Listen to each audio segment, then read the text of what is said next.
This is it. Come in. This is the hall. They seem to have cleaned it up a bit this morning because of the play.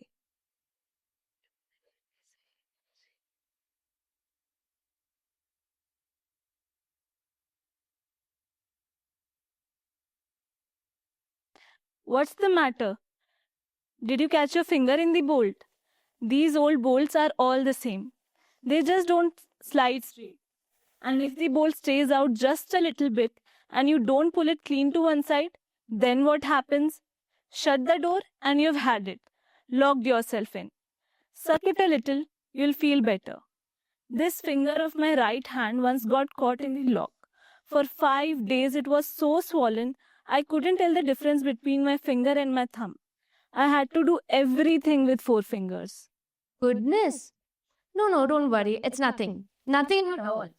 It's just a habit with me. But I'm feeling marvelous. I got on at the station with all the others, and suddenly, after many days, I felt wonderful. Why is that? Who knows? And I felt even more wonderful coming here with you.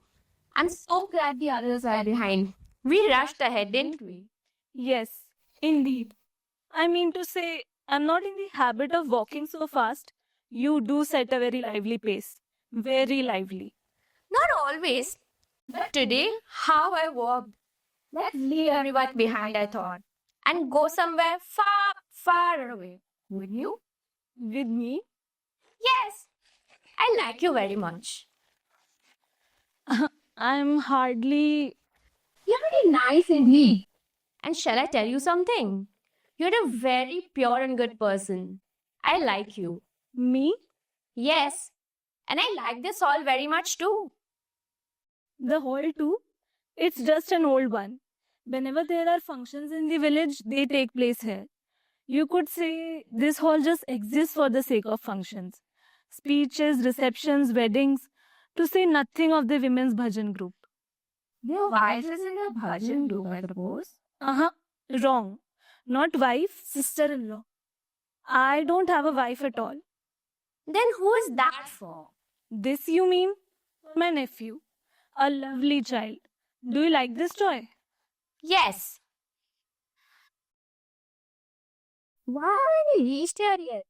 He always amble along. People should be dressed.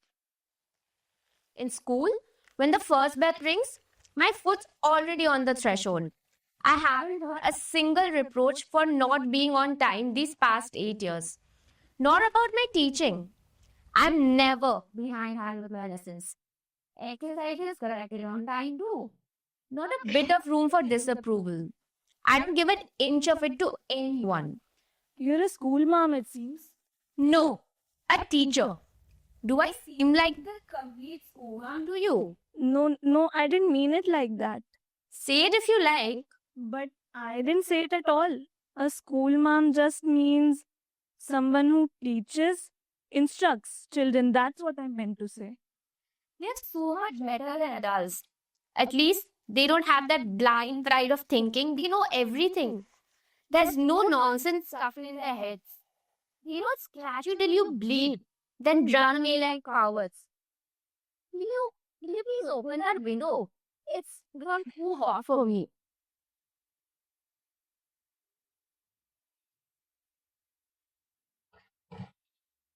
Ah, now I feel better. No, it's been wonderful. I'm used to standing when teaching. In class, I never sit when teaching.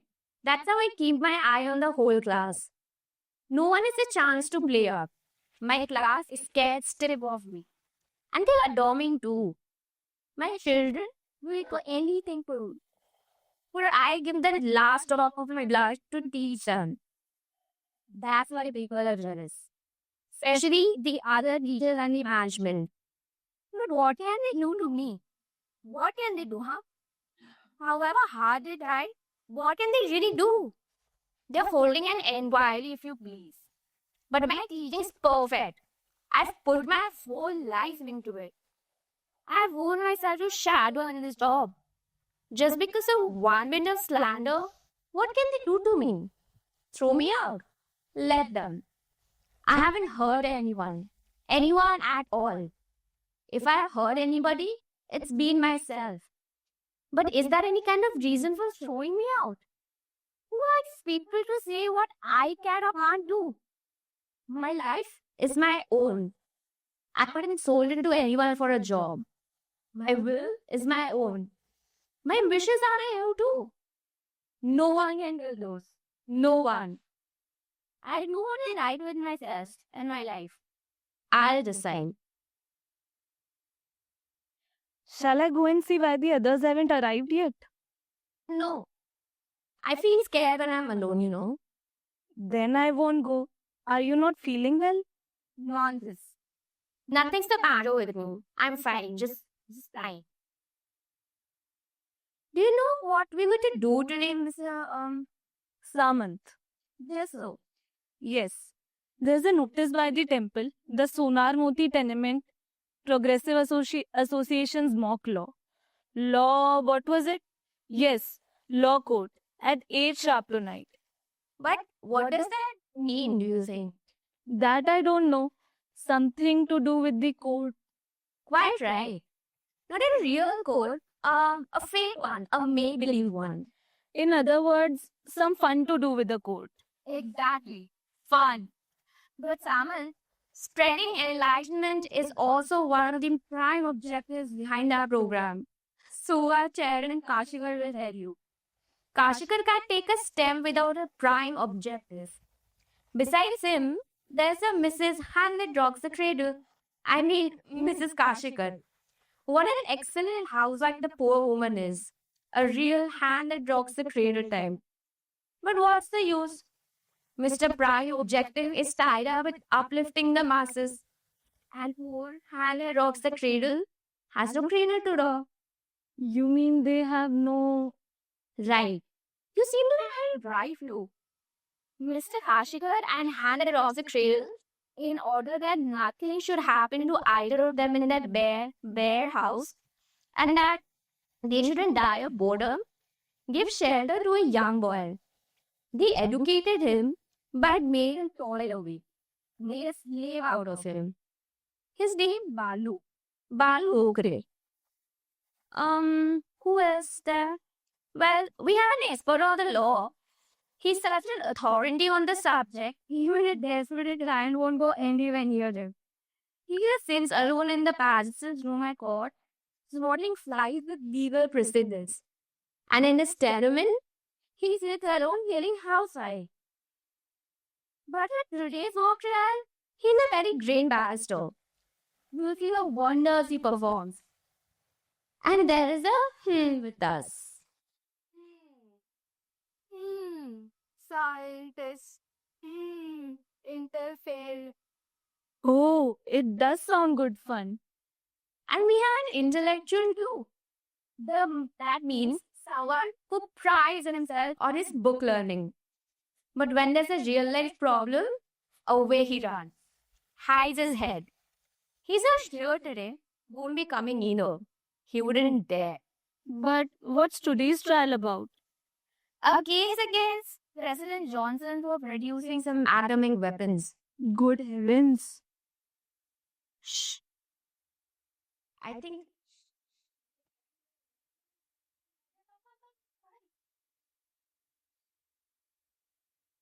Who's saying?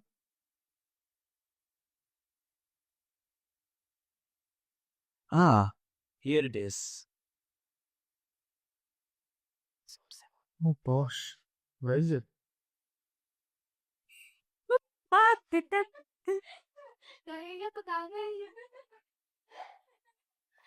How loudly, Miss Benare? All this might have fallen down. I would have been folded by Mrs. Kashika. And all for nothing? Whatever happens, it's me she blames. I got a free education of them, didn't I? So I am paying for my sins. Oh gosh, where is it?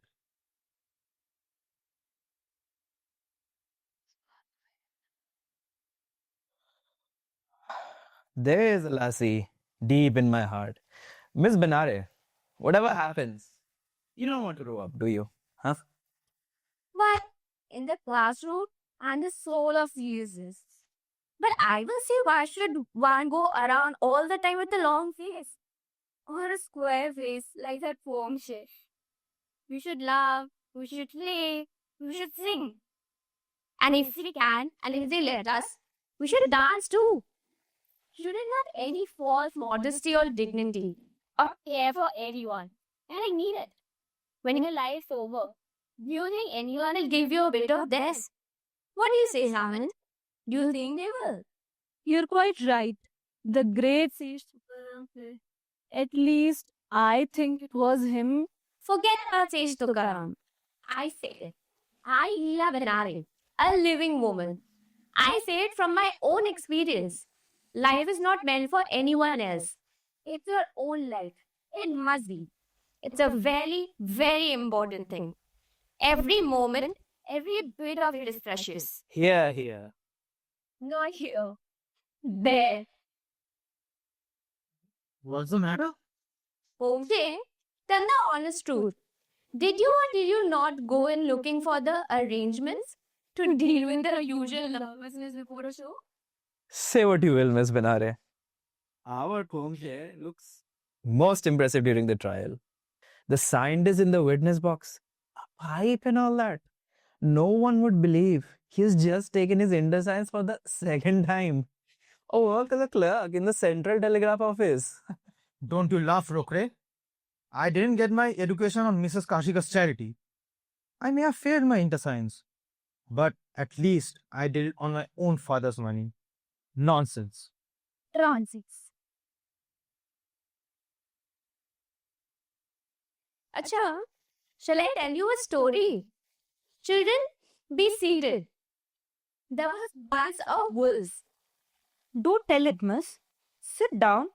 Mr. Sukhatmi, Pongshe, sit down. No, let it be. I recite a poem instead. Our feet tread on a board unknown, and dangerous pathways evermore. Wave after a blinded wave shattered stormily upon the shore. Light glows alive again, layering us with the dark of night. Our earthen hands burn out, and then again in flames they are alight.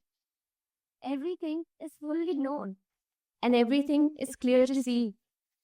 And the wound that has born to bleed bleeds on forever faithfully. There's a battle sometimes where defeat is destined as the end. Some experiences are meant to taste, then just to waste and spend. Nah. Wait, I'll sing a song.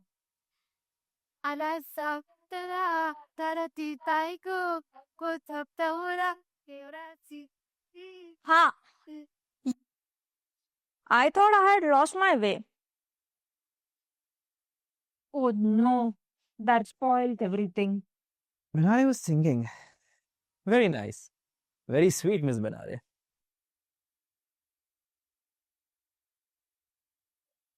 But where does this Kashigor go to?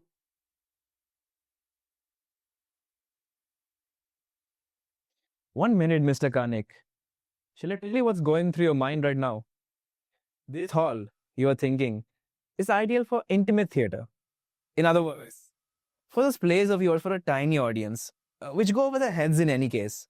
Yes or not? Answer me. No, I was saying to myself, this hall would put even a real foot to shame. Goodness, that's wonderful actually. A mock tonight should go over well, just like a real one. But where did Mrs. Kashika go to? She's on her way here. They stopped because Mr. Kashikar wanted to buy a garland for her hair.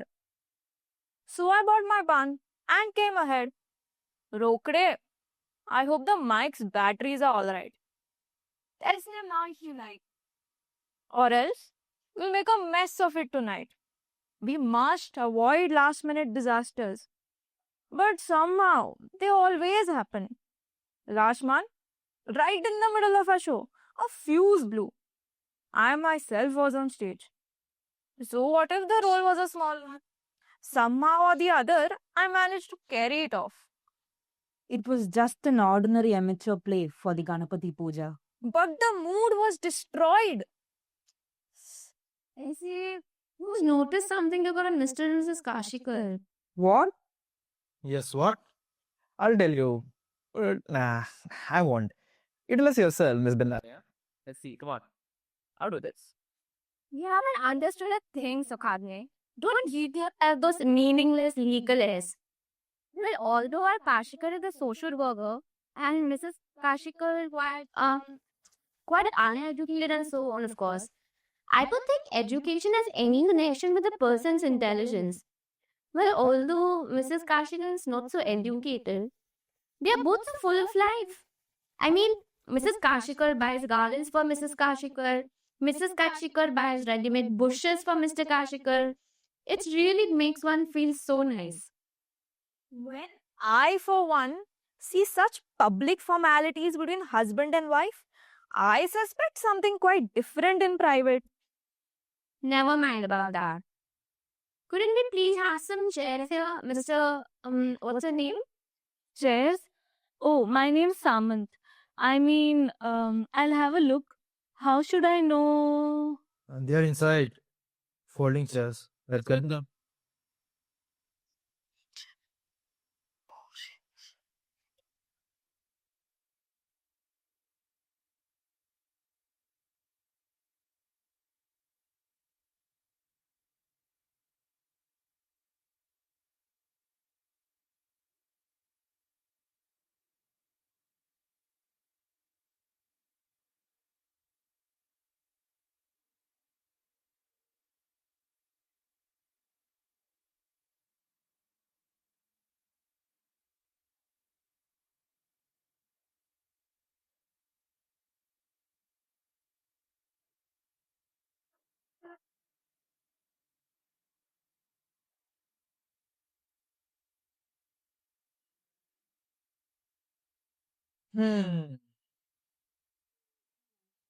What there was a king and you. Stop it, Benare. Don't be childish. Look, here they all are. After all. Come in, Kashikar. How did the garland buying go? Yes, how did it? Balu, have you brought all the luggage? Absolutely. Each time you say you bought it all rokde, and each time you've forgotten something. Have you got the usher staff? Don't just nod your head. Show it if you have it. Let me see. Here it is. I've got the uniform too. I only forget things sometimes, not all the time. I don't care if you always forget. At least today, I hope everything's in order, or you'll make a mess of things. I say, Benare, I did mean to buy a garland for you too. Didn't I, dear? But what happened was that the garland flew away. Poof! Or didn't they thinking or thinking? I never wore garlands, to be honest. If I did, couldn't I afford to buy them? I earn my own living, you know. That's why I never feel like buying garlands and things.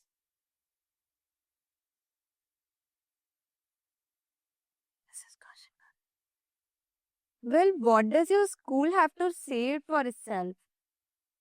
My school says nothing. I wonder, should we have the judges chair this side or that? Here, of course. The entrance is over there. That room next door can be used for the judge. You can enter from here. Madam, but Professor Darnley hasn't arrived yet. Well, he'll come late as usual. He told me on the phone that he wouldn't be able to catch our train.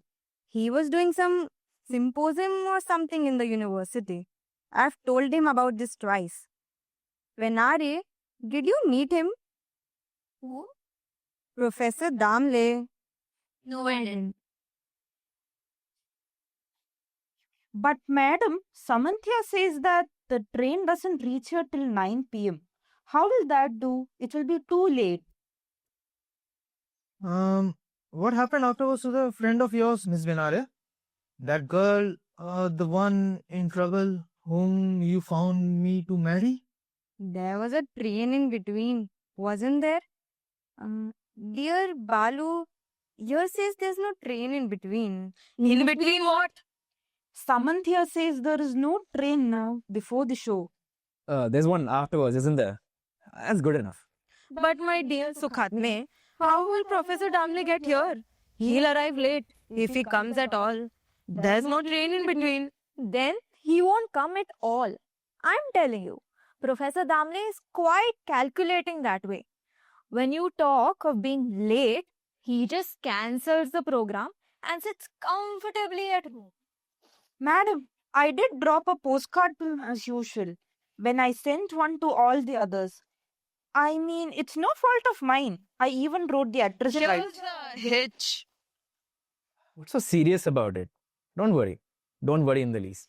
How can I not worry? We owe something to the people, Sukhatme. A performance is no laughing matter. What's happened? But now, who will play the counsel for the accused? Don't you worry. For today, I'll do that role along with that of the prosecuting counsel. What's so serious about that? I am a lawyer to the marrow. I tell you, Kashikar. Just leave it to me. Yes, I think that will be much more dramatic. Definitely. Definitely. And for the fourth witness, Mr. Sukhatme, he is missing too. Rafte is sick with flu. We decided to take a local man. That is, you had decided. True. A local man, that means... I know. Here's your fourth witness, Samant. What's the matter? Not bad. Have you ever acted in a play, Saman? Good heavens. No, never at all. What's the matter? Will you be the fourth witness? Look here, Benare. What do you think of this gentleman as the fourth witness? This gentleman? Not bad. I think he's lovely. As a witness, I mean, the fourth witness. Mrs. Kashikar, Karnik, Pongshe, don't worry. I'll take the responsibility. Nothing to it. I'll prepare him. Mr. What's your name? Raghu Samant. Mr. Samant, you have been called as fourth witness for today's living law court. But I honestly don't know anything about it. You have seen a court, haven't you? Never in my life. In a play, at least? No, not at all. No play like this has ever been seen here. Karnik, it's a good thing he hasn't seen a courtroom in a play. At least he won't have all kinds of wrong notions about it. Confine your remarks to certain plays. Mr. Samant, I will have you word perfect before the show. After all, you don't know to teach our lawyers how to train witnesses. But I'm not used to it at all. The very thought that it's a court will terrify me. I suggest we have a rehearsal with him. What do you think, dear? What do you think, Vinare? Yes. I had no objection at all. I was wondering what to do to the show anyway. I forgot to bring a book today. I think the idea of a rehearsal is excellent. If only someone would fetch 4 or 5 packets of cigarettes, that's all we need. Just so we won't have to go out in the middle. I don't mind. Then it doesn't matter. If I see it all once, there's no question about it. That will reassure me, huh? Shall I tell you something? We've done tonight's atomic weapons trial 7 times in the past 3 months. Tonight's the 8th time. I have no objection to doing it once more before that. But I do think tonight's proper show will fall flat. I agree with Miss Benare. I have an idea. See if you like it.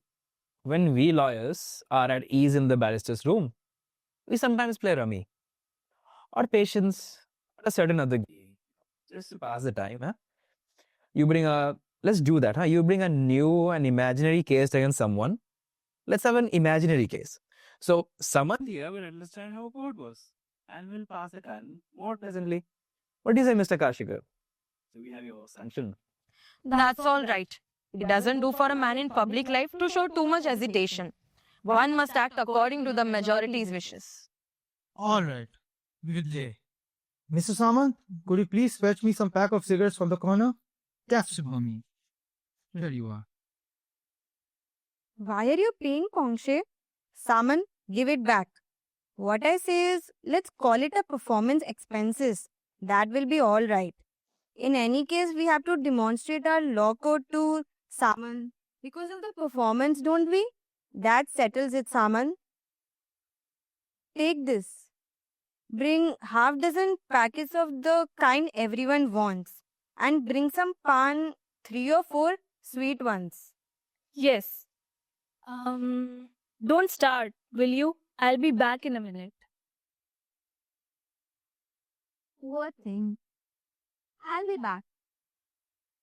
Balu, start arranging the code. Kongshe, come here a minute.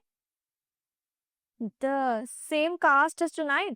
In other words, the same judge, counsel, etc. Oh, yes.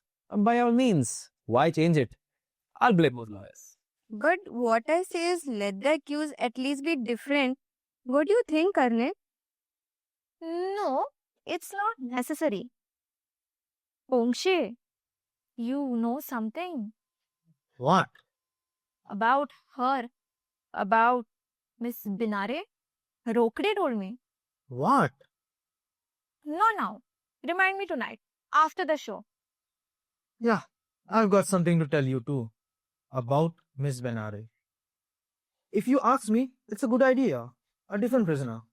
It will add that bit of a variety, I would say. Exactly. What do you mean exactly? Hold your tongue. Can't say a word. I don't mind. The accused, I feel. Why not rotate? Yes, indeed. I'm ready too. I also have something to tell you about her. I'll be the accused. I suggest that if you are going through with it, it should not be a frivolous, facetious affair.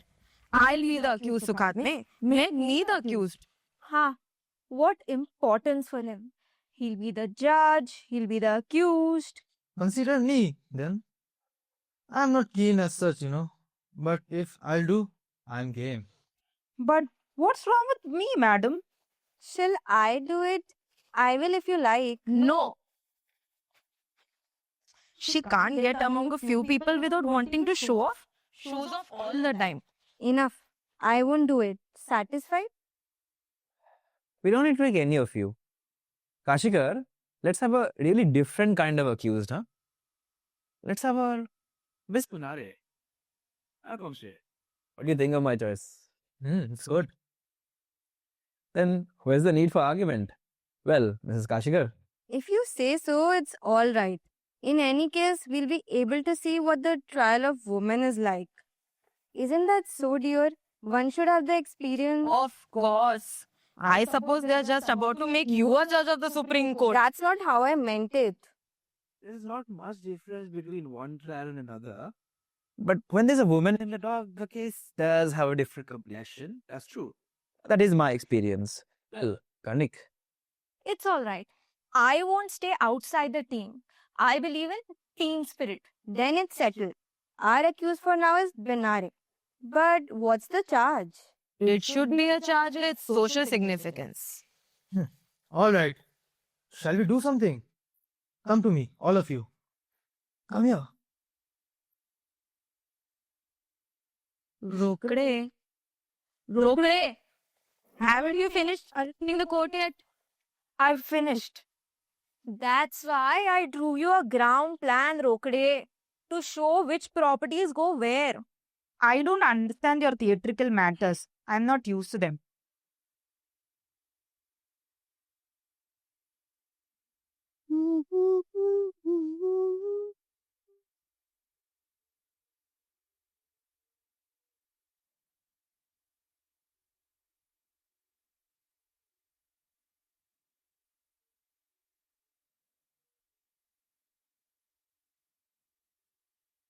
Miss Via Tenari, you have been arrested on the suspicion of a crime of a grave nature, and hence will be brought as a prisoner in front of the bar of this court. There's a this seat at Binale. And the Indian PS board of second P202, you are arrested on the charge of infanticide. Are you guilty or not guilty of the opponent crime?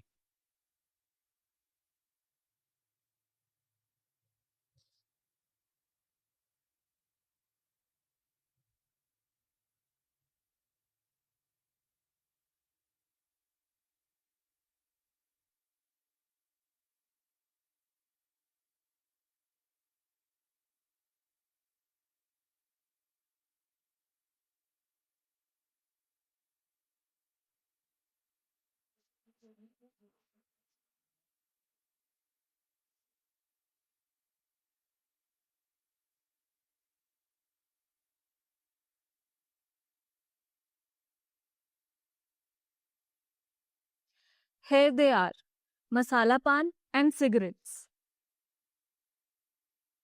A sweet one for me. A packet of Wills for me. Samant, one special pan here. Mm-hmm. One pan, one packet of beanies. What about you, then? A masala pan. I've taken the astringent out of it. Yeah. Have one, Miss Banana? What? Yes, I mean, no, thank you. Why are you so grave all of a sudden? After what is this again? Just a game, that's all. Why are you so serious? Who's serious? I'm absolutely lighthearted. I just got a bit serious to create the right atmosphere, you know, for the court. That's all. Why should I be afraid of a trial like this? It seems there was some joke just now. What joke? No, he made some accusation, Mr. Kashikar, but I didn't quite catch it. The charge. Infanticide. That's right. But what's that? I just don't understand. That's why I ask. I'm just an ignorant person. The crying was killing newborn child. Good heavens, a terrible charge. That's exactly what happened in our village. It must be 1 or 2 years ago now. The poor woman was a widow. Is that so? Who was the lawyer on that case? Kashika, you really picked some charge. A first class charge. There's no fun in a case. Unless there's a really thundering charge. Did you notice also, Sukhatme, that this charge is quite important from the social point of view? The question of infanticide is one of great social significance. That's why I deliberately picked it. We consider society's best interest in all we do. Come on, Miss Binare. Rokde, my gavel.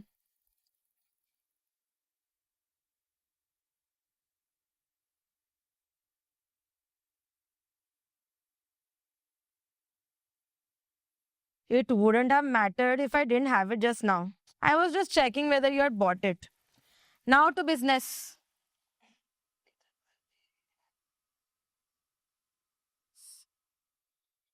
Prisoner Miss Leela Binare, are you guilty or not guilty of the charge that has been brought against you? Would you admit to yourself guilty? Order, order. The dignity of the court must be preserved at all cost, or Samant will not grasp how our court really works. Or how infanticide really works? Really? I don't like your word at all. Infanticide? Infanticide? Why don't you accuse me of something like snatching public property? That has a nice sound about it, don't you think? Sounds like snacking. I don't think so at all. There's nothing wrong with the present charge. Order, order. The dignity of the court must be preserved at all costs. Can't shut up at home, can't shut up here. My lord, let the court's family be given a suitable reprimand. She has never committed the crime of infanticide or stolen any public property except for my lord himself. That's enough, Binare. I say, Balu, Haha, Miss Binare is really amazing. In many respects. Prisoner Miss Binare, for abrogating the authority of counsel and for obstructing the due process of the law, a reprimand is hereby issued to you. thanks for that. A masala pan is hereby issued to you. See, this is what I mean. If nothing is going to be taken seriously at all, there's the end of the matter. Miss Binare, at least so that Samant can understand something. Please obey the rules of the court. Be serious. Otherwise, this game becomes really childish. We need seriousness. Okay. Now back to infanticide. I was wrong, my lord. But there's no reason for the prisoner to show such respect for the judge. I plead not guilty. I couldn't even kill a common cockroach. I'm scared to do that. How could I kill a newborn child? I know I got annoyed this morning in my class at school and gave a naughty pupil a good whack. So what? What can one do? The brats won't listen to you. Rokde, the book for oath taking.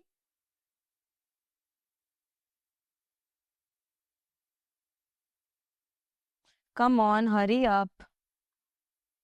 And the witness box?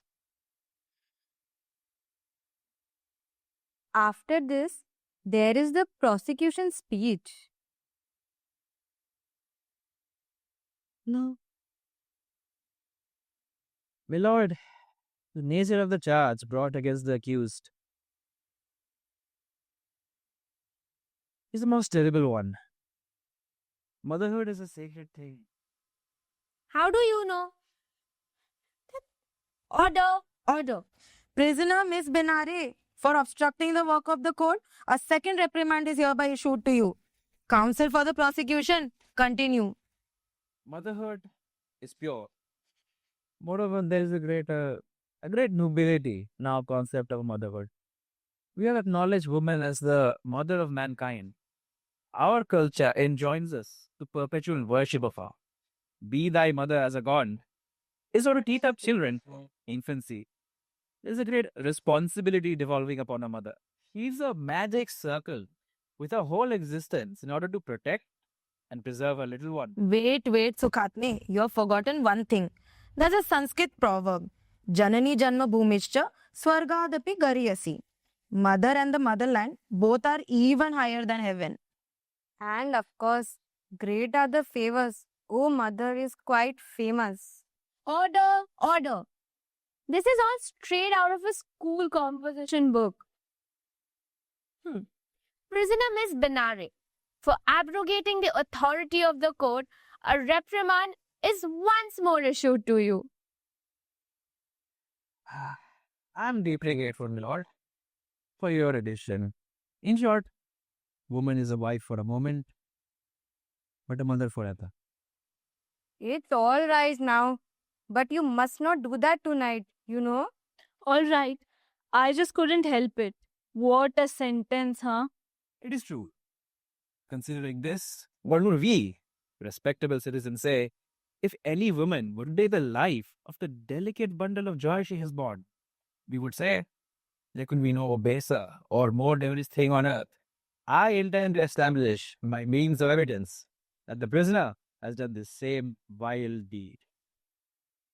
I say, Balu, My first witness is the world famous scientist, Mr. Gopal Pongshe. Well, Pongshe, happy? I suddenly promoted you to world fame, huh? Call the witness to the witness box.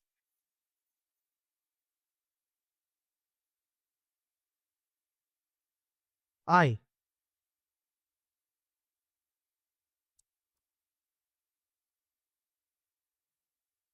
I, G.N. Pongshe, placing my hand upon the Oxford English Dictionary, do hereby solemnly swear that I shall tell the truth, the whole truth, and nothing but the truth. Balu, where is the Gita? I forgot it. I brought the dictionary by mistake.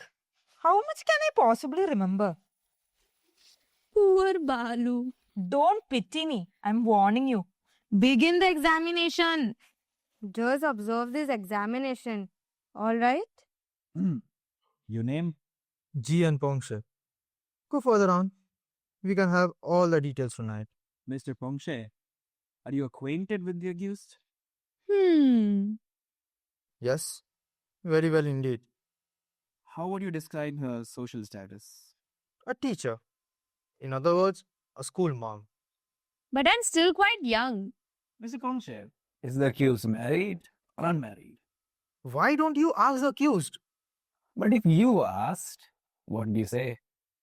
To the public eye, she is unmarried. And to the private eye, Order, order. Miss Benare, self-control. Don't forget the value of self-control. Sukhatme, you may continue. I'll just be back.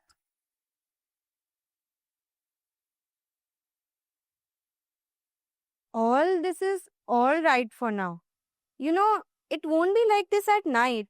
They'll have to be done properly. the wrong things always seem to happen, Mr. Kashikar, at the wrong time. Mr. Pongshe, how would you describe your view of the moral conduct of the accused? On the whole, like that of a normal, unmarried woman. You at least should take this trial seriously. but how should he know what the moral conduct of a normal, unmarried woman is like? It is different. For example, The accused is a bit too much. a bit too much. What does that mean? It means that on the whole, she runs after men too much. Poor man. Miss Benare, you are committing contempt of court. The court has gone into that room. So how can contempt of court happen? There's not much point in this remark, Sukhatme. Is no point in coming to Grace CP. Mr. Pongshe, nobody at all is serious.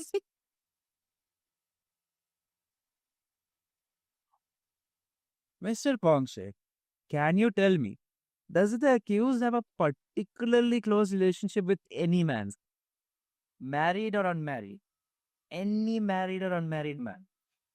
Yes, with the counsel for the prosecution himself. And with the judge, to say nothing of Pongshe, Balu here or Karnik. Has anything ever struck you about the prisoner's behavior? Yes, a lot. What? The prisoner sometimes acts as if she were of her head. That is, there's sometimes no sense in her actions at all. For example, For example, once she tried to arrange a marriage for me. And why go further? Right now she's sticking out her tongue like a lunatic. Look, good. You can sit down now, Mr. Pongshe. The great scientist. Our next witness. Mr. Kadri. The great actors.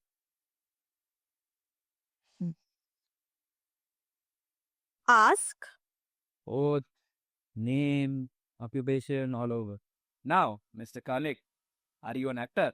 Yes, and I'm proud of it. Be proud. But Mr. Kani, do you know this lady? Yes, sir. I think I know this lady. What do you mean by saying Mr. Kani? Well, thing means to consider or feel. There's a dictionary here if you want it. I don't need that. Mr. Dahik, please say definitely whether or not you know this lady. It's strange. Sometimes we feel we know someone, but in fact, we don't. Truth is stranger than fiction. They like to know each other. Through this group, you see, we do performances of the Living Law Code. She's a member. Yes, I remember it clearly. And what kind of performances are those, Mr. Kanik? Smash hits. Milord, I submit that this important statement be noted in the official record. It shall be arranged. Proceed. Mr. Kalik, tell me truthfully, In the plays you perform, what is the description of a mother? The new plays don't mention them at all. They're all about the futility of life. On the whole, that's all a man's life is. That's it. That's what I disagree with.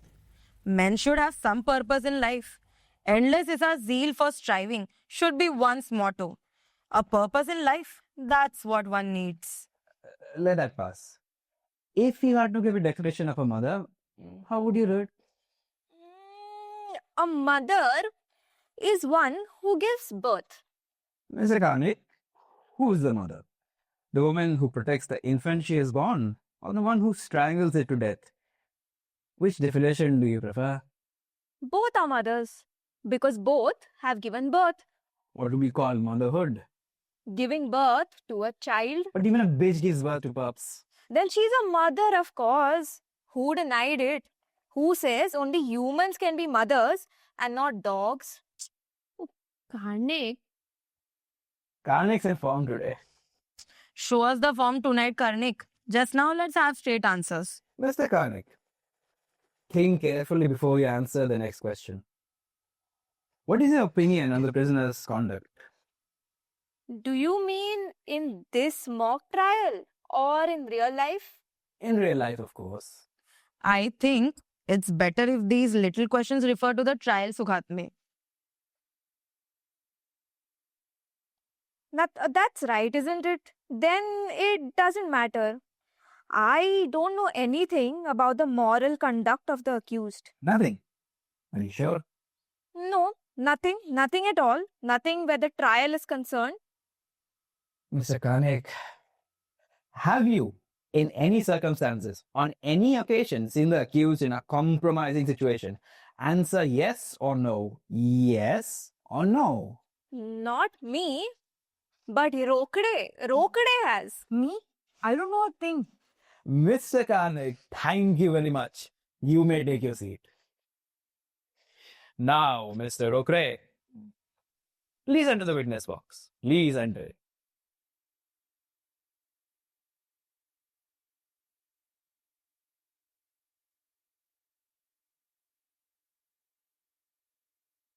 Mr. Rokre, what did you see? I saw hell. Mr. Rokre, what did you see in a certain important circumstance on a certain occasion? Answer me, please. That's what I told. I saw hell. He's been a buffoon like this from the start.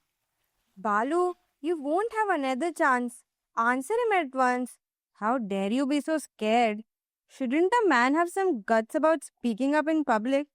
What do you think, Saman? But it's difficult. Speak quickly, Balu. speak, Balu, speak. A, B, C. That's enough. Mr. Rokre, No, wait a minute. I'll tell you. I went to his house some time ago. whose house, Mr. Rokre?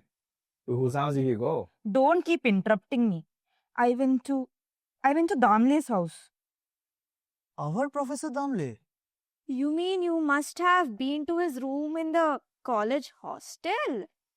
Yes, I went there in the evening, and as night was falling, and there she was, Miss Benare. Who?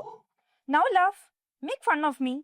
This lady was there, Damle and this Miss Benare. Is this true or just for the trial? Mr. Rokre, you went to Professor Damle's house as night was falling. What did you see there? What did you see? Sukhatme, I feel this is getting on to too personal a level. No, not at all, my lord. It's just for a trial, so. Mr. Rokre, I don't agree. I'm telling you. What's all got to do with this trial? But why are you getting into such a state, Benare? Go on. There's no need at all to drag my private life into this. I can visit whom I like. Damle wasn't eating me up. what did you see there, Rokre? Yes, tell us. Tell us. Miss Vinare, listen to me. Don't spoil the mood of this trial. This game's great fun. Just be patient. Now, Rokre, don't be shy. Tell everything you saw. They were sitting there. And What do you mean, and? They were both sitting there in that room. what else did you see? That's all. But I got such a shock sitting there in Damle's room, and that too when the night was falling. What a baby this poor thing is. Then why did your face fall when you saw me? Just explain that. Damle got rid of me without letting me come in. Usually he always asks me into the room. Damle alone knows why he got rid of you. And do you know why you imagine that my face fell? Because Damle snubbed you in front of me. Why should my face fall? It stayed right where it's supposed to be. My lord, I submit that the witness, Miss Rakuru, I submit what the Mr. Rokre saw, and he alone knows why he stopped at that. I submit that what he saw be noted in record. Even to an impartial observer, it reveals that Miss Binare's behavior is certainly suspicious. It reveals nothing of that sort. Tomorrow, I may be seen in our principal's office. Does that mean my behavior is suspicious, huh? Our principal is 65. My lord, I request that this statement made by the accused may also be noted, as we wish to introduce it in evidence. If you like, I'll give you the names and addresses of 25 more people with whom I am alone at times. Holding a trial, aren't you? Suspicious indeed. You don't even understand the meaning of simple words. My lord, since I consider the statement too to be valuable, the prosecution requests that it be noted in evidence. Which statement? You don't even understand the meaning of words? No, names and address of 25 people with whom he sometimes.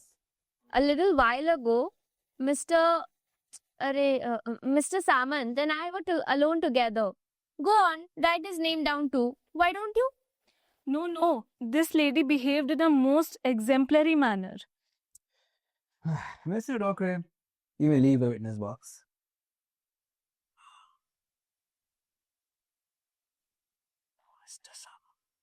Now, Mr. Samant. Me? Did you say me? Name, occupation, that's all dealt with. No. Do you want to ask all that? Then go ahead. No. Samant. Sometimes people forget my surname. That's why I have to tell it. It's all right, Mr. Samant. You are the prisoner, Miss Binare. Of course, but not all that well. After all, how well can you get to know a person in 2 hours or so? But I am acquainted with her. She is a very nice lady. But your opinion or the favorable impression you have formed of her should not be regarded as reliable in court, can it? Yes. No. Why not? Of course it can. My mother used to be able to sum up a person's worth in just 1 minute from his face. Now the poor thing can't see at all. She is grown too old. She seems to have fallen asleep. Miss Binare, I mean. I'm awake. I can never sleep just when I want to. Never. I don't have that problem. I can sleep anytime I want. What about you? My sleeping habits are quite different. When I'm going to fall asleep, it happens in a flash. Otherwise, I lie awake for hours at a stretch. Sukhatme, put some corn oil on your head and rub it well in. That's what I do. Whatever important social problem there may be, corn oil gives me peaceful sleep. Basically, if your sleep's calm, your brain's bound to be so too. But if your brain's not calm, how on earth will social problems be solved? Most important things, your brain and your digestion. Both of them. Yes. Let's get those questions over with. Mr. Samant. Mr. Rokre saw the accused, Miss Binare, in Professor Damle's room in the evening when it was quite dark. That's right. On that occasion, there was no third person there with Professor Damle and the accused. Correct. But now do ask me something. That's just what I'm going to do. Half an hour after that, you reach there. Where? No. Why? That room's in Bombay. And I was in this village. Hardly. It's silly. I don't know your Professor Damle from Adam. How could I get to his room? Isn't that right? What are you up to? You reach there. You've got it all mixed up. Counsel. Mr. Samant, for the sake of the trial, we're taking some things for granted, okay? The crime itself is imaginary. What more do you want? It's all imaginary. That's what it is. Only the accused is real. There. Now I'm in a mess. All right. After half an hour, I reached Professor Damle's room. What next? You tell us that. How can I tell you? And then who will? That's true. I'll have to. But it's hard. The prisoner and Professor Damle room evening. It was quite dark. Half an hour after that, in other words, well, it was very dark. Throughout the college grounds, complete silence. Go on, ask me. So I reached there, huh?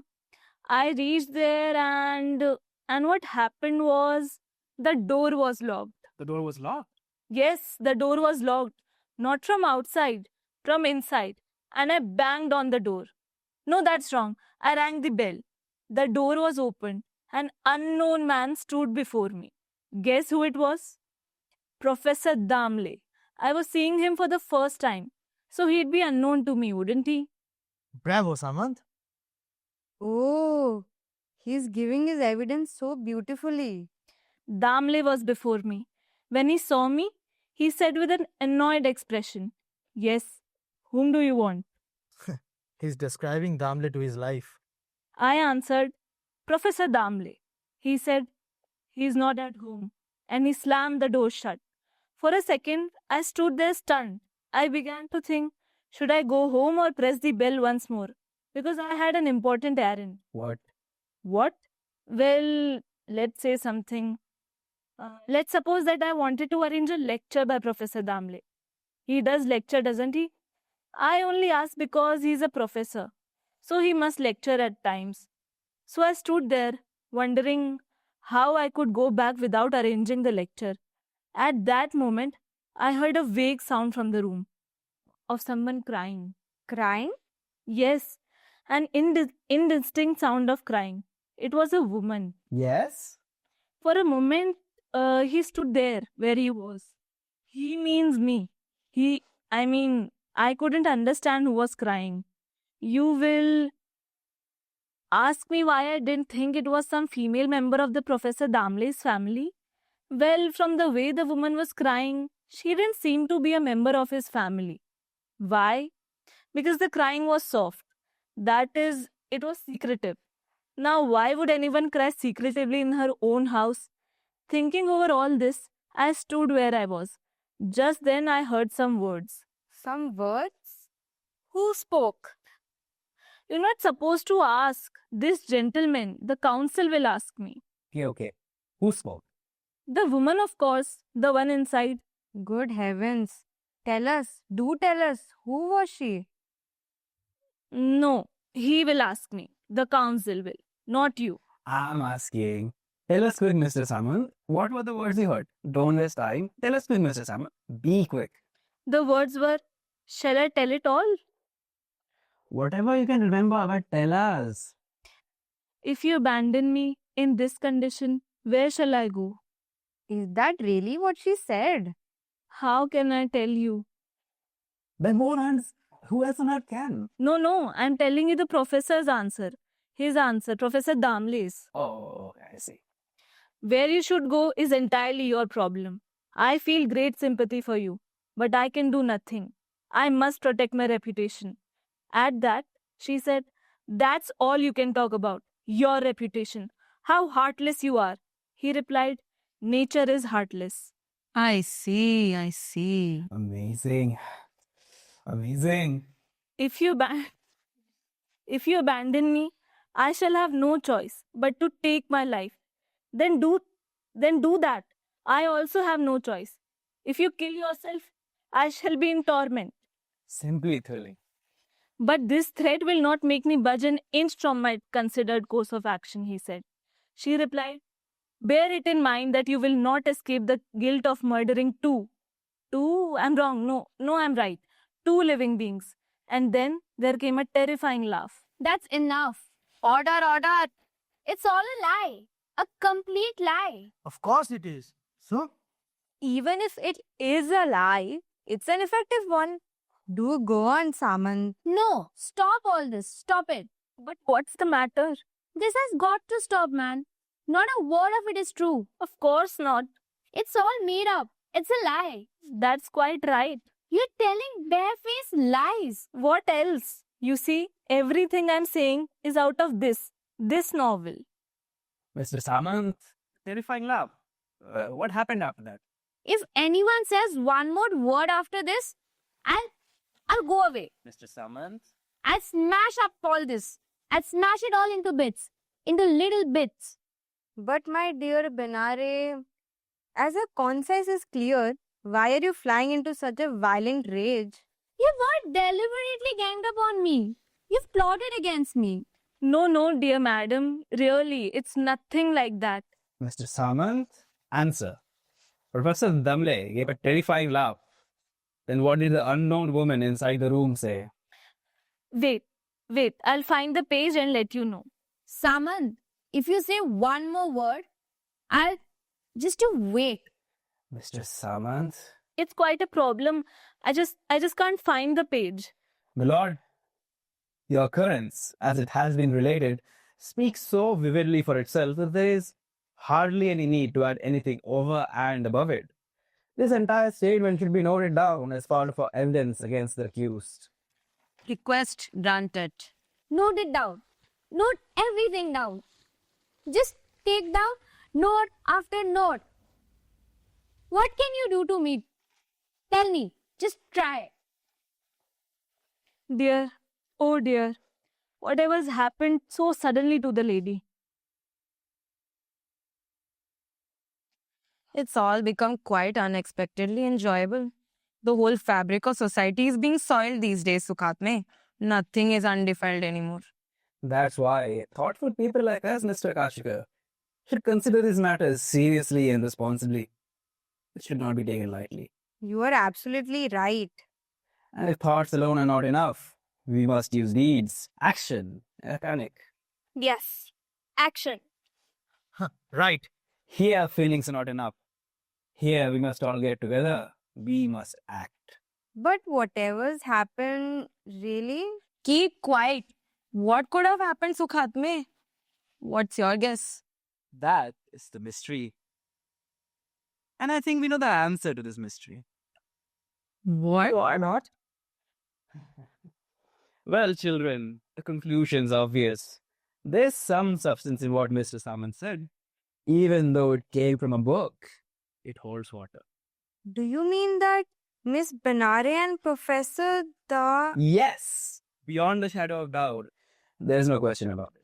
Good gracious. Ha! I knew it all along. Yes.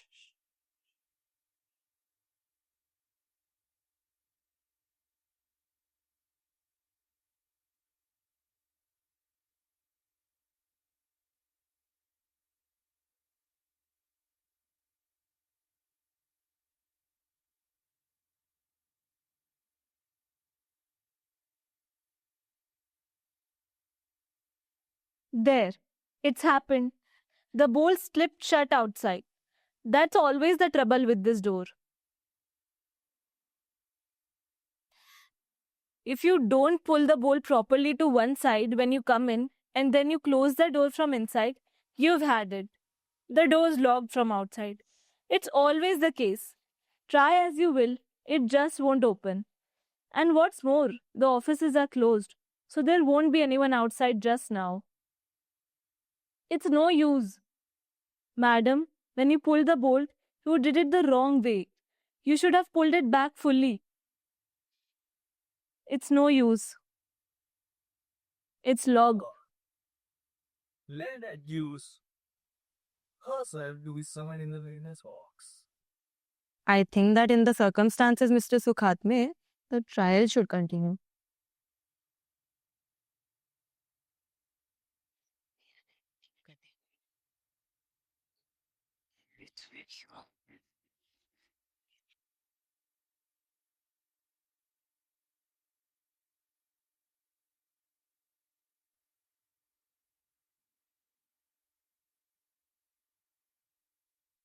Yes, my lord. My lord, let the accused herself be summoned to the witness box. Prisoner Miss Benare, enter the witness box. Enter it, Miss Benare. Incredible. Such insolence in court. Usher Rokde, conduct the accused to the witness box. Me? Wait, I will take her. Why do you need him? Come on now.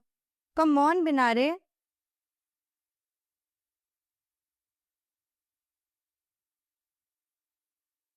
My lord, in consideration of the grave aspect which the case before us has assumed, It is my humble submission that if your lordship were to wear your gown henceforth, it would appear more decorous. Exactly. Rokre, give me my coat.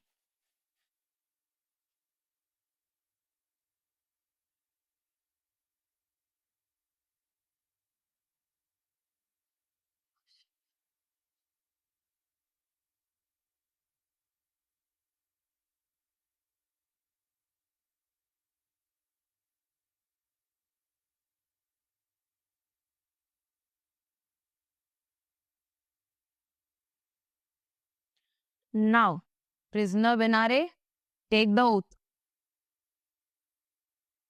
Why not get it over with, Miss Binare? It's all a game. Give it to me. I will make her take the oaths. Just wait. Binare, say, I hereby swear to tell the truth, the whole truth, and nothing but the truth. This is the limit. Let's say she's taken the oath. Her hand was on the dictionary. Go on. Ask her what you want, Sukhatme. Prisoner Benare, the court hereby warns you. Henceforth, there must be on no account by any conduct that constitute contempt of court. Go ahead, Sukhatme. Fire away. Your name is Leela Damle. No. Binare. Damle is the professor. Do listen, Saman. Let her answer. Miss Leela Benare. Please tell the court your age. All right, she is not less than 34. I'll give it to you in writing. What I say is, our society should revive the old custom of child marriage. Marry off the girls before puberty. All this promiscuity will come to a full stop. If anyone has ruined our society, it's Agarkar and Dhondo Keshav Karve. That's my frank opinion, Sukhatme. My frank opinion. Yes, my lord. Miss Benare, can you tell the court how you came to stay unmarried at such a mature, such an advanced age?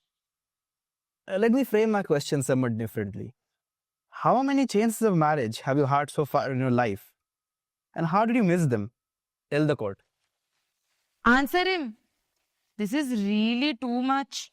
It seems she's decided not to behave herself and answer properly.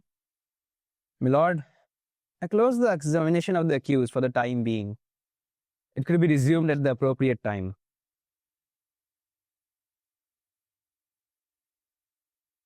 Next witness. Mrs. Kashikar.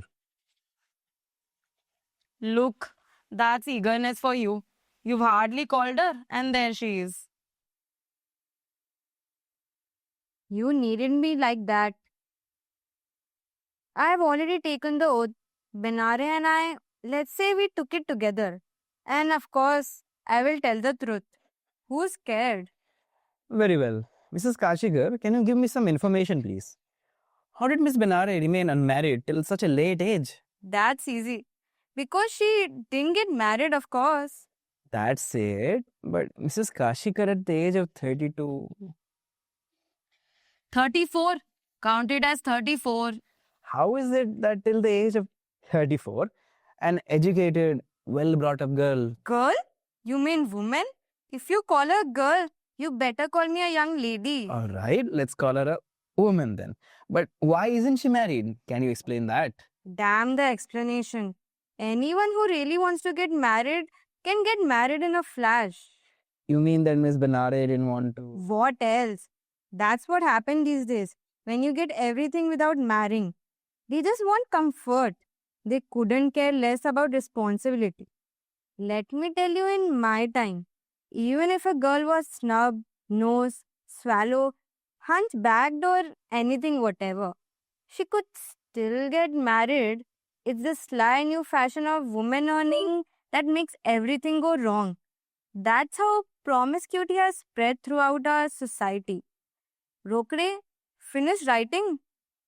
Go on, ask me more. You said that this is what happens if you get everything without marrying. Yes, I did. What do you mean by everything? Give me an instance.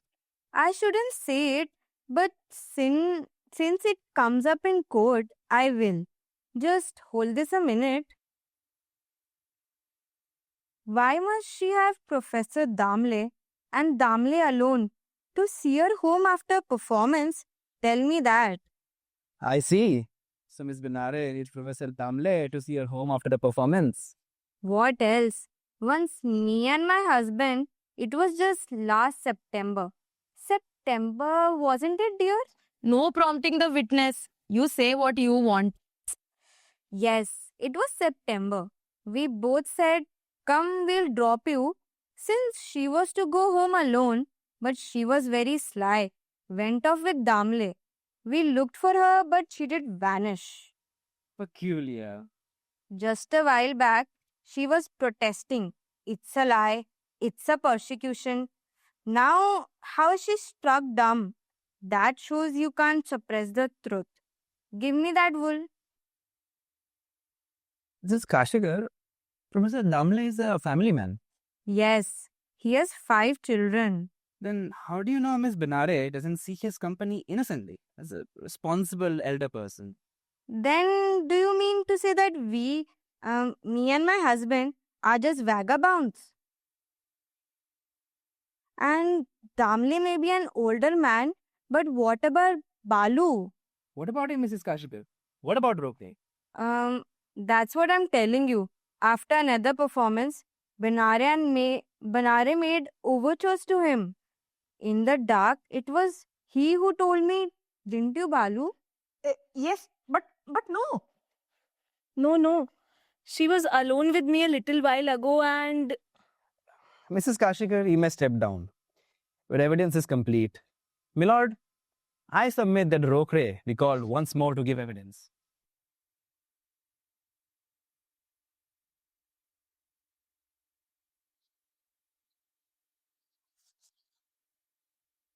Mr. Rokre, whatever happened after the performance that night, good or bad, pleasant or unpleasant, tell it all to the court. That is our duty. The performance ended. What happened then? I. After the performance, all of us left the hall. Then, Then only these 2 remained behind. She held my hand. yes, So then I said, this isn't proper. It's not proper. I don't like this at all. It doesn't become you. That's what I said. And then? I freed my hand. She moved away, she said. Don't tell anyone what's happened. That's a lie. Order. The accused is sternly reprimanded for disturbing the proceedings of the court. Continue, Rokde. Continue. She told, if you tell anyone, I'll do something to you. That's what she said to me, Anna. when did this happen, Mr. Rokre? 8 days ago, when we had our show at Dombivli. Milord, this means that the accused committed an outrage in a lonely spot on a boy like Rokre, much younger than her, almost like her younger brother. Not only that, but she threatened him with consequences if the matter came to light. She tried to cover up her sinful deed. But the truth will be out. So, Rokre, the accused threatened to harm you somehow. What next? What happened then? I slapped her. What? Yes, I said. What do you take me for? Do whatever you like. I won't stay quiet about this. That's what I told Mrs. Kashikar. Yes, that's why. Go on. Tell her everything, Rokde. Don't tell anything to me. I'm sorry, Anna. I was wrong. I thought in any case you would find out from Mrs. Kashikar here. I mean, so I... What happened next, Rokre? What next? Then nothing. That's all. Can I go? Yes, Mrs. Rokre. Mr. Rokre. But you hadn't told me this last bit. Balu about slapping her. impossible. I can't believe it. Sugatme, my evidence now. Call me as a witness. Call me now. Just call me now. Sughatme, call Pongshe. Let's hear him. Call him now. Let's hear him once and for all. Mr. Pongshe be called to the witness box. Next witness, Mr. Pongshe. Shall I take the oath again? I hereby place my hand upon Oxford Dictionary and swear that I. It's understood, Sukhatme. Proceed. Mr. Pongshe, the accused, Miss Benare. Is what I have something important to tell you about. Just ask her this. Why does she keep the bottle of Tick 20 in her purse? What more now? That is a powerful bedbug poison. It's famous. Perhaps she was taking it home. Can you tell us, Mr. Pongshe, how and when you first found out that the accused was carrying such a terrible poisonous Tick 20 in her purse? Yes. One of her little pupils stayed in my tenement. About 10 days ago, she came to me and said, "Our teacher sent you this." No. A note in a sealed envelope. I opened it. Inside, there was another envelope. That too was sealed. There was a slip of paper in it which said, "Will you meet me, please? I have something important to discuss with you. Come at 1:15. Wait in the Udupi restaurant just beyond the school." Of course, I didn't like it at all. But as I said to myself, let's see what her game is. So I went along just for the heck of it. 5 minutes later, Miss Binare came there hurriedly, looking quite guilty. I see. Then, what happened then, Pungshe? She said, "Not here in public. Someone see us. Let's go in a family room." Magnificent. So we sat in the family room. We ordered tea. When Miss Benare's problem has been discovered, she opened her purse to take out her handkerchief, and out of it rolled a small bottle. A bottle of Tick 20. Good. But Mr. Pongshe, what had happened between you and Miss Benare before that? I mean, what was the thing she wanted to discuss with you? You haven't told us that. She made her known her desire to marry me. What? What? This appears terribly interesting, Sukhatme. True, my lord. It is and it will be. Did she tell you she was in love with you? No.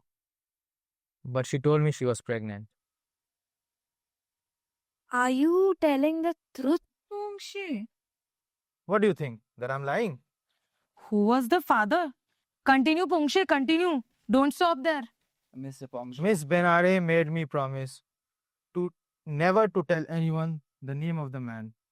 Who? So she said had made her pregnant. So far, I've kept my word. But who was it? What will you take to shut up? The cat will be out of the bag soon anyway. Don't be so impatient.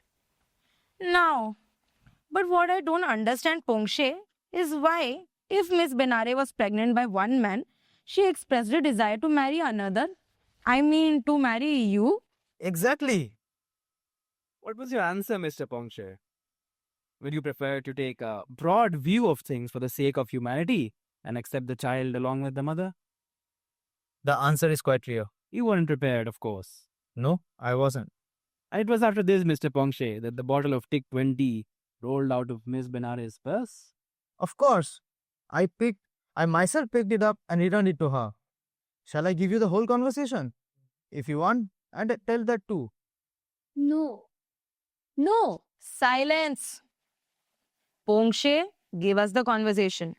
And Sukhatme, now we'll hear the name. No.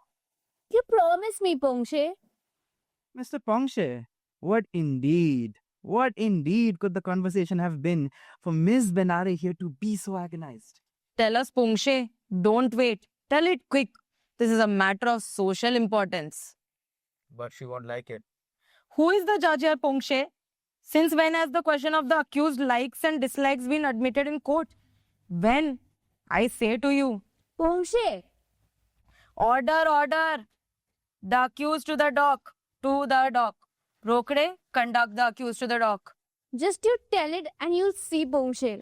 Prisoner at the bar. Go to the dock. Rokde, take her to the dock. First stand over there. Come on, Rokde, hold her hand. Come on, Binare. Come on. Discipline means discipline. Speak, Mr. Pongshe. What was your conversation about? And where's my earpick? Go on, Mr. Pongshe. What was it about? First, we chatted aimlessly. Sukadam is a good man, but he is smothered by ill luck. Poor chap. His practice is poor. He just sits there in the barrister's room playing patience. They say it's well known that if you take your case to him, it's jail for certain. He just goes dumb before the judge. I see. Yes, go on. Kashika torments poor Rokre because he constantly suspects an entanglement between him and his wife. Because they have no children, you see. Is that what she said? Go on. Tell us more, Pongshe. After some talk of this nature, we came to the real issue. Wait. What did she say about me, Pongshe? Nothing. She must have said something. That I'm a rotten actor or something. I know what she thinks of me. I know it very well. She asked jokingly, "Well, are you fixed up somewhere?" So I said, "Unless I find someone just to my taste, I'm not interested in marrying." So she said, "What exactly do you mean to buy your taste? What do you look for?" I replied, "On the whole, girls are silly and frivolous. That's my opinion. I want a mature partner." Then she asked, "Don't you think that maturity, that is a fully developed understanding, comes to a person only with experience?" "I don't know," I replied.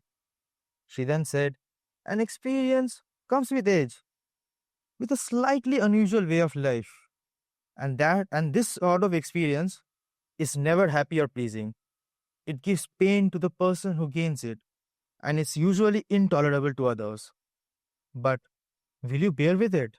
I mean, supposing it's a really mature person, older than you and more educated?" "I haven't yet thought seriously about it." "Then you should," she replied. So I asked whether she had some promising bride in her mind. She said, "Yes, I feel she's the kind of you want. You just have to understand her unusualness." I couldn't see why she was making this great effort to get me married. I asked casually, "What sort of unusualness do you mean?" She replied, "The girl just gone through a shattering heartbreak. And wait, I'll think of the exact words. Yes, the fruit of that love." Here she stumbled a little in her womb. Actually, it is not her fault, but the situation is very serious indeed. She wants to bring up a child. In fact, it's only for the child. She wants to go on living and get married. She spoke some more of the same vein. I grew suspicious. So, in order to get the truth out of her, I asked, "Oh, poor girl. Her luck seems really bad. Who is the scoundrel responsible?" Thereupon, she said it was Professor Damle. "No." First, she said, "Please don't call him a scoundrel. He may be a good man. He may be a very great and wise. She may have fallen short. She may not have been able to convince him how deeply she feels for him. The woman is not crucial factor. It's the pavy that comes first." And then? Then, she said, she worshipped that man's intellect, but all he understood was her body. She added other things on the same lines. How she couldn't find a place in Damle's life, his Damla is. Liz. Ha! The cat's out of the bag. To tell you the truth, I was bound by oath not to tell the name. But Doesn't matter, Mr. Pongshe. It doesn't matter at all. It is no sin to break your oath inadvertently, at least not in court. So the child he's carrying is Professor Damle's. Go on. Go on. then she fell at my feet. I see. Yes, she fell at my feet. And I said, "This doesn't become you, Miss Binare. It's an insult to have asked me this at all. Do you think I'm so worthless?" When she saw my face, she got up at once and started laughing and said, "Did you really think I was telling the truth? It was just a joke. That's all." Then she burst out laughing. A joke? Did she say? Yes, but she had tears in her eyes. That made everything quite clear. Then she went off in a hurry, saying she was late. Thank you, Mr. Pongshe, for your valuable evidence.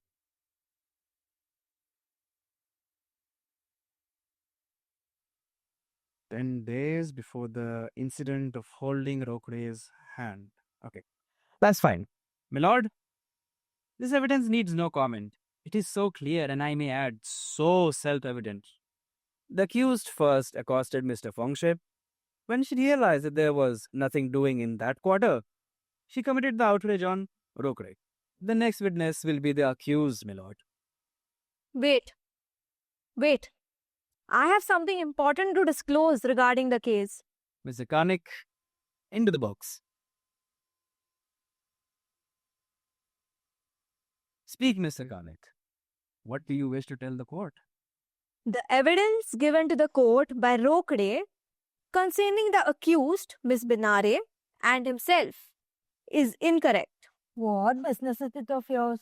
Because, by chance, I happen to be a witness of what was said and done on that occasion. Which one? Tell us what you have to without complicating the issue. Life itself is a complication these days. That Western playwright, Ionesco. To the point. Don't digress. Stick to the point. Okay, I only mentioned him because a subject of complications cropped up. What amendment would you suggest, Mr. Karnik, to what has been stated before the court regarding the accused and Rokde? As God is my witness, I must state that Rokde did not slap the accused. It's a lie. What happened was roughly like this. The accused accosted Rokde. I saw that. So I stood aside in the darkness to see how it would develop. The accused asked, "Then what have you decided?" Rokde's answer came over. "I can't do anything without Mrs. Kashikar's permission. Don't press me." The accused then said, "How much more of your life will you spend under Mrs. Kashikar's thumb?" Rokde replied, "I can't help it. That's one's luck. I can't think of marriage." The accused said to him, "Think again. I'll support you. You won't lack for anything then. You won't have to fear Mr. and Mrs. Kashikar. You'll be independent." Rokde replied, "I'm scared. And if I marry you when you're in this condition, the whole world sling mud at me. No one in my family's done a thing like that. Don't depend on me. Or else I'll have to tell Mrs. Kashikar."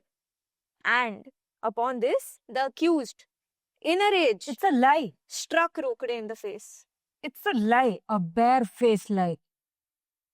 Thank you, Mr. Karnik. This means that it is true. The accused was pressing Rokre to marry her. The only difference in what you say is who slapped who. Not just what I say, but what I saw. That's so, Mr. Karnik. I have something more to say as well. My information is that the accused attempted suicide because of her disappointment in love. She fell in love at the age of 15 with her own maternal uncle. That's what ended in disappointment. Her uncle? My lord, her maternal uncle, her mother's brother. What an immoral relationship. In other words, just one step away from total depravity. Fine, Sukhatme. Very fine. My lord, why do you say fine? The present conduct of the accused is totally licentious. We know that. But it now seems that her past too is smeared in sin. This shows it as clear as daylight.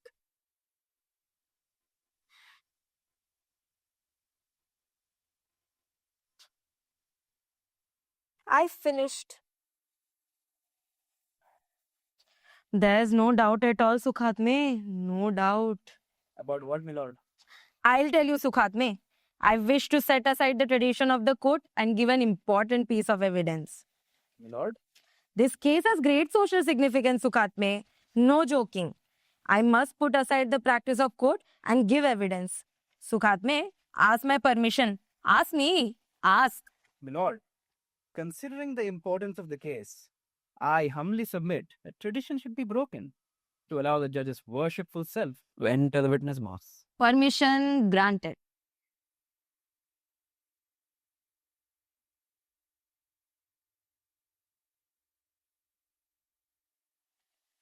Examine me. Come on. Not a doubt about it. Mr. Kashika, your occupation?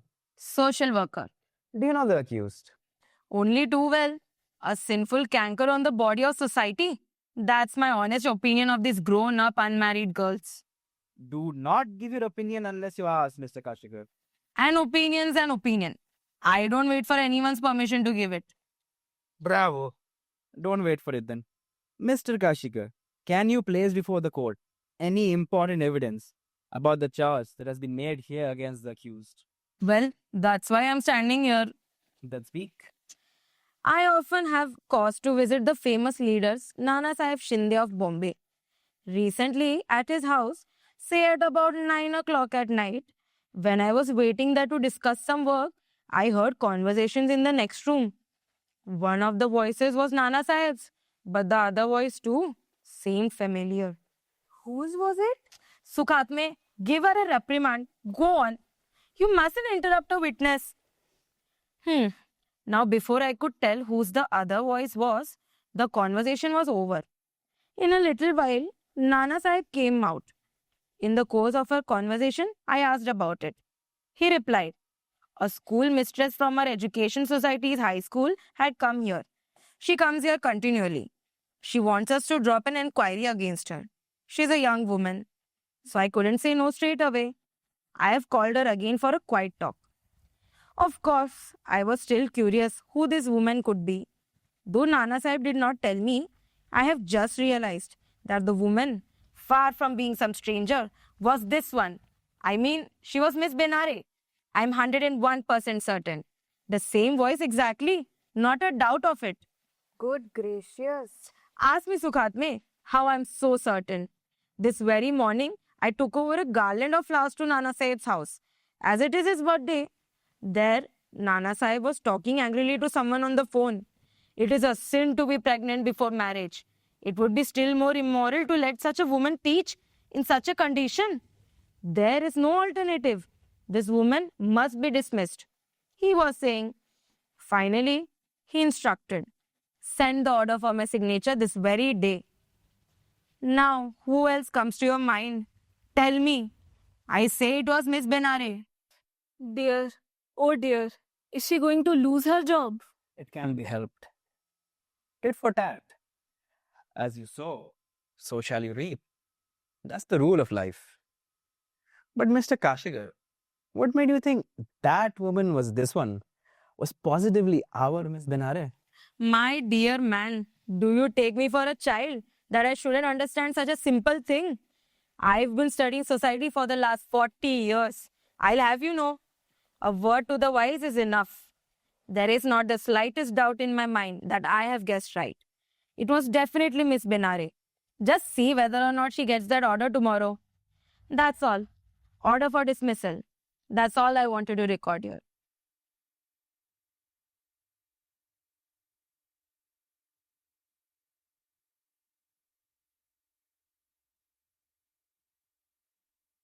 The prosecution may continue. Take 20. The prosecution. With this last and most important piece of evidence, the testimony for the prosecution is complete. My lord, the case for the prosecution rests.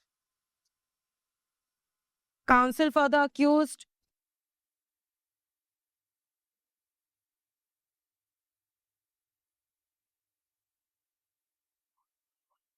Call the witnesses to your side. Yes, my lord. Our first witness is Professor Damle. Damle? Professor Damle? Professor Damle is absent. Next witness, please. Our next witness is Nana Sahib Shinde. Absent? How could he come here? Next. The other member of this group, Mr. Raute, He is absent too. Are those all the witnesses for the defense? I wish to cross-examine the witness for the prosecution, my lord. Permission refused. Take your seat. The case for the accused rests. Good. Now, counsel for the prosecution, plead your case. Don't waste your time now. Be brief.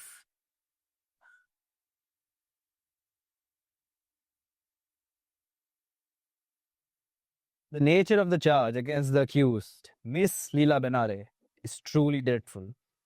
The woman who is an accused has made a heinous blot on the sacred brow of motherhood, which is purer than heaven itself. For that, any punishment, however great, that the law may give her will be too mild by far. The character of the accused is appalling. It is bankrupt of morality. The charge against the accused is one of infanticide. But the accused has committed a far more serious crime. I mean, unmarried motherhood. Motherhood without marriage has always been considered a very great sin by our religion and our traditions.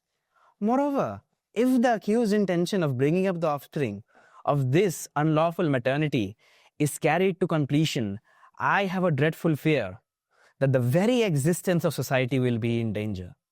There will be no such thing as moral values left. My lord, infanticide is a dreadful act, but bringing up the child of an illegal union is certainly more horrifying. If it is encouraged, there will be no such thing as the institution of marriage left. Immorality will flourish before our eyes. Our beautiful dream of a society governed by tradition will crumble into dust. No allowance must be made because the accused is a woman. Woman bears the grave responsibility of building up the high values of society. Na stri swatantra marhati. Woman is not fit for independence. That is the rule laid down for us by tradition. Abiding by this rule, I make a powerful plea. Na Miss Benare swatantra marhati. Miss Benare is not fit for independence. With the urgent plea that the court should show no mercy to the accused, but give her the greatest and severest punishment for the terrible crime, I close the argument for the prosecution. Good. Counsel for the accused. The accused lawyer. My lord, the crime is very serious, I do not dispute. But consider this. Man is, in the last analysis, prone to error. Youth leads a person astray. Let the terrible crime that the accused has committed and is committing he regarded with mercy. Mercy, my lord, for humanity's sake. Mercy. Good. Now, prisoner Benare. Prisoner Benare, before the sentence is pronounced, have you anything to say about the charge that has been made against you? The accused will be given 10 seconds. I have a lot to say. For so many years, I haven't said a word. Chances came and chances went.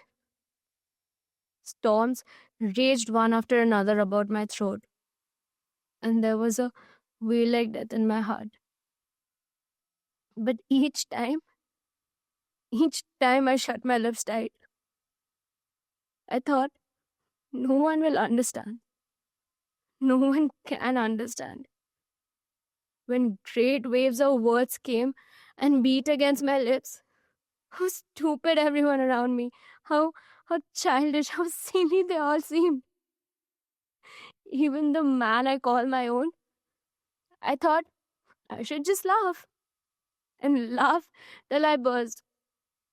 And all of them, that's all, just laugh and laugh. But I used to cry my guts out. I used to wish my heart would break. My life was a burden to me.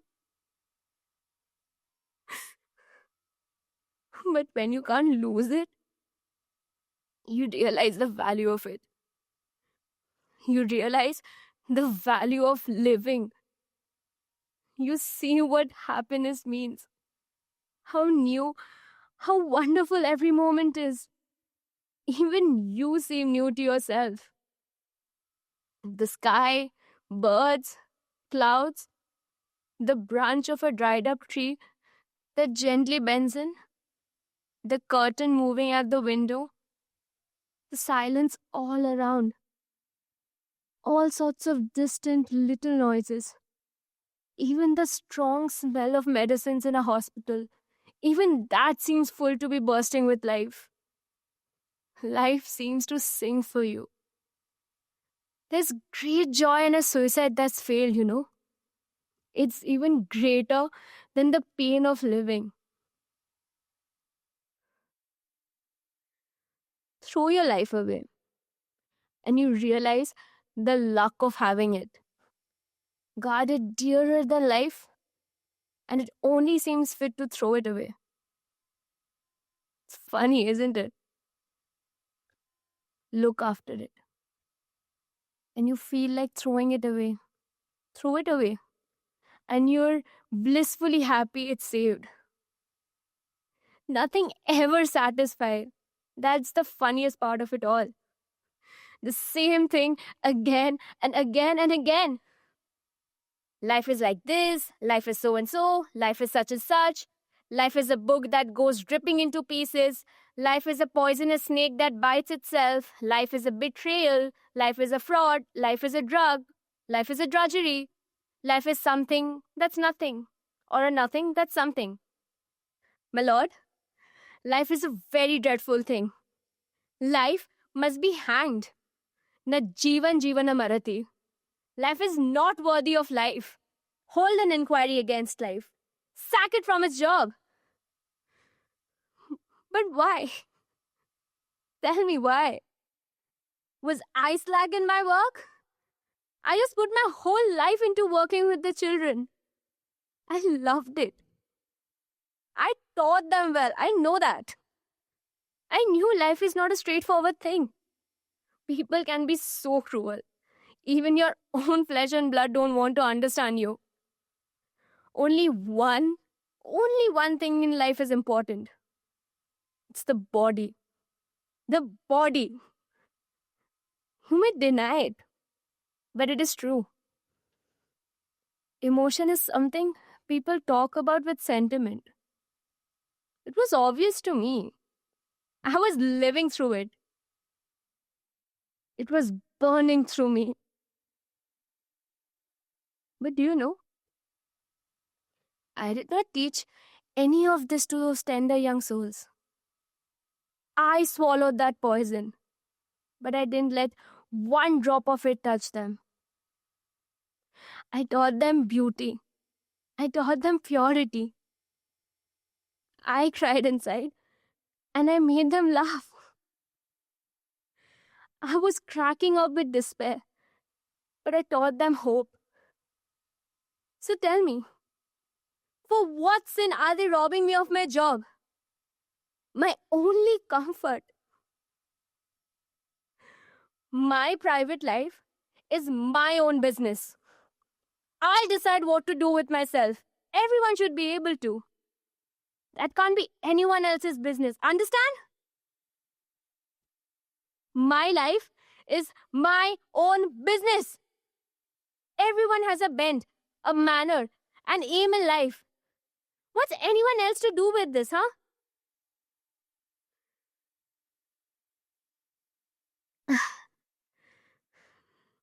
Children, shh. Silence. Don't make any noise. Sit still as statues. And I'll show you something. Poor things. Look at them. Children, who do you think these are? These are the mortal remains of some cultured men of the 20th century. See their faces, how ferocious they look. Their lips are full of lovely worn-out phrases, and their bellies are full of unsatisfied desires.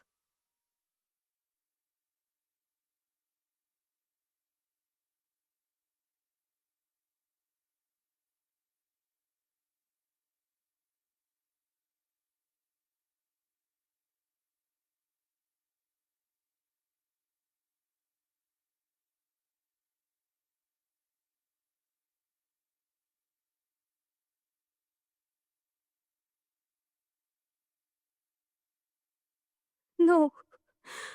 No, please don't leave me alone. Please, I'm begging you.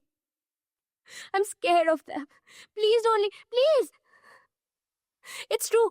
I did commit a sin. I will confess. Just hear me out, please. I was in love with my mother's brother. It's true. But in our strict house, in the prime of my unfolding youth, he was the one who came close to me. He praised my bloom every day. He gave me love. So how was I to know that if you felt like breaking yourself into bits and melting into one with someone, if you felt that just being with him gave a whole meaning to life, and if he was your uncle, it was a sin. Why? I was hardly 14. I didn't even know what sin was. I swear by my mother. I didn't.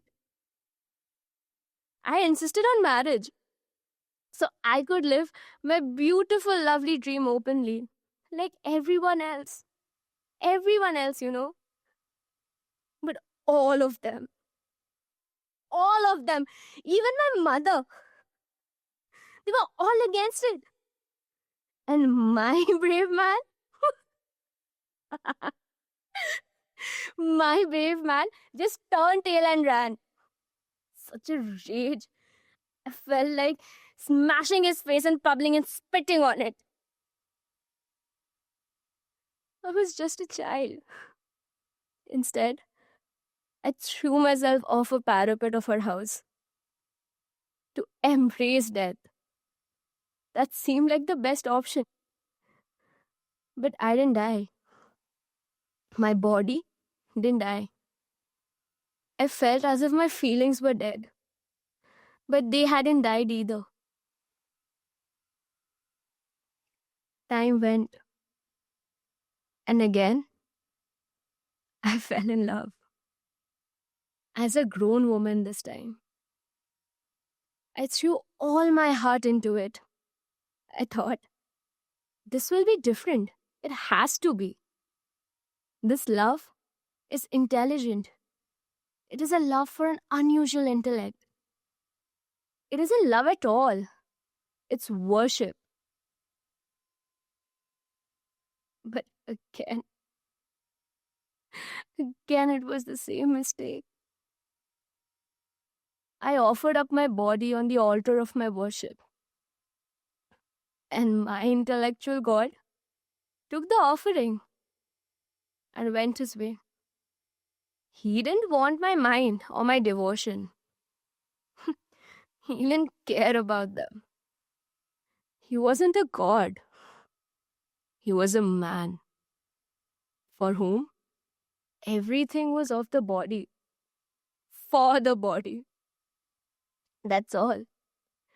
Again, this body. This body is a traitor. I despise this body. But what do I do? I love it. I hate it. But it's all you have in the end, isn't it? It will be there. It will be yours. Where will it go without you, huh? And where will you go if you reject it? I learned it the hard way. Don't be ungrateful.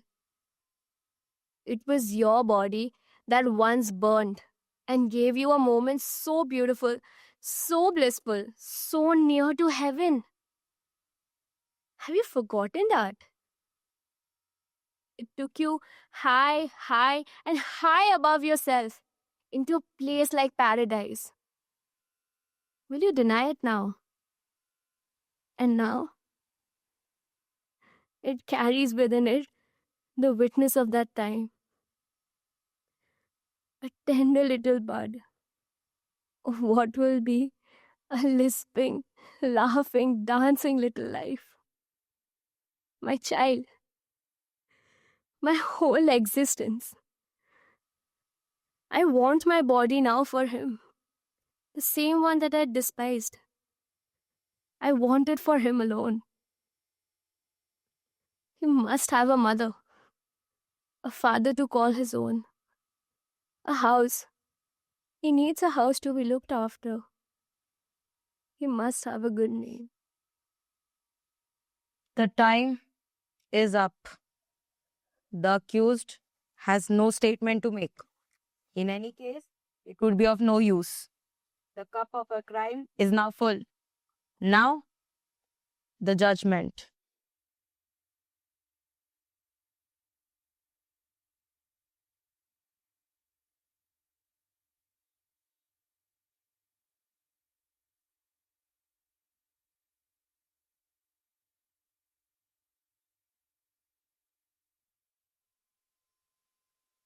Prisoner Miss Benali, pay the closest attention.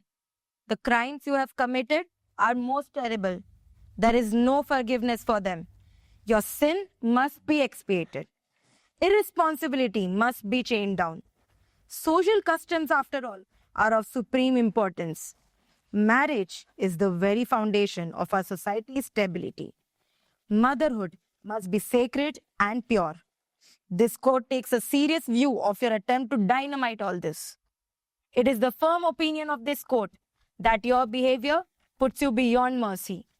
And what is more, the arrogance with which you have conducted yourself in society, having done all these things, that arrogance is the most unforgivable thing of all. Criminals and sinners should know their place. You have conducted yourself above your station.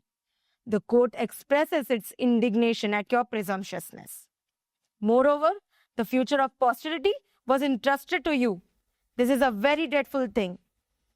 It must be said that the school officials have done a great work of merit in deciding to remove you from your job. By the grace of God, it has all been stopped in time. Neither you nor anyone else should ever do anything like this again. No memento of your sin should remain for future generations. Therefore, this court hereby sentences that you shall live, but the child in your womb shall be destroyed.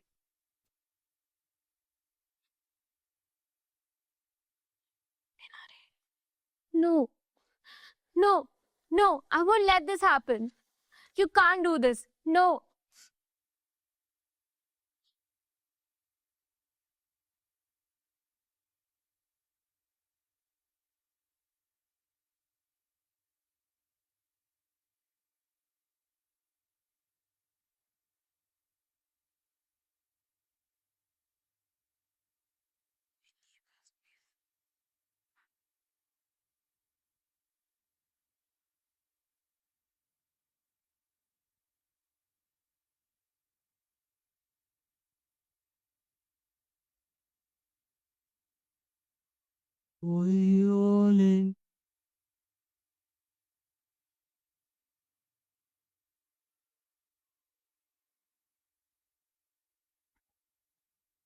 As the show begun.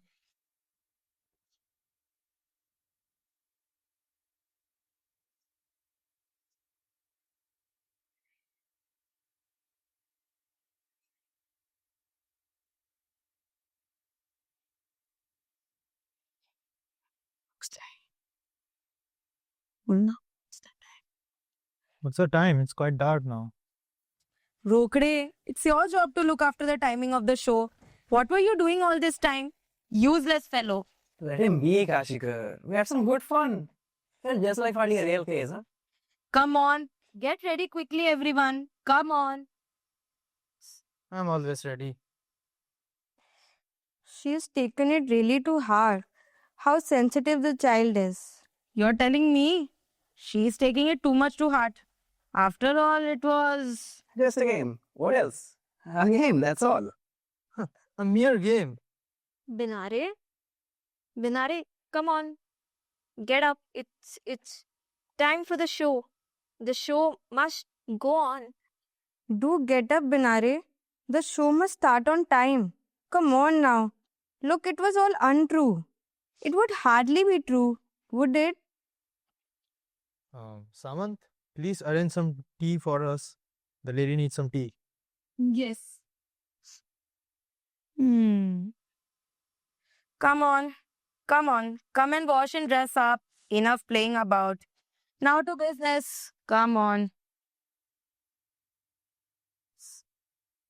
चिमणीला मग पोपट बोले, काग तुझे डोळे ओले. चिमणीला मग पोपट बोले, काग तुझे डोळे ओले. काय सांगू बाबा तुला, माझा घरटा कोणी नेला. चिव चिव चिव चिव चिव चिव चिव रे, चिव चिव चिव चिव चिव चिव चिव. कावळे दादा, माझा घरटा पाहिलास बाबा. कावळे दादा, माझा घरटा पाहिलास बाबा. नाही नाही मुळी नाही, तुझा माझा संबंध नाही. नाही नाही मुळी नाही, तुझा माझा संबंध काही. चिव चिव चिव चिव चिव चिव चिव रे, चिव चिव चिव चिव चिव चिव चिव. चिव चिव चिव चिव चिव चिव चिव चिव चिव चिव चिव चिव चिव चिव चिव.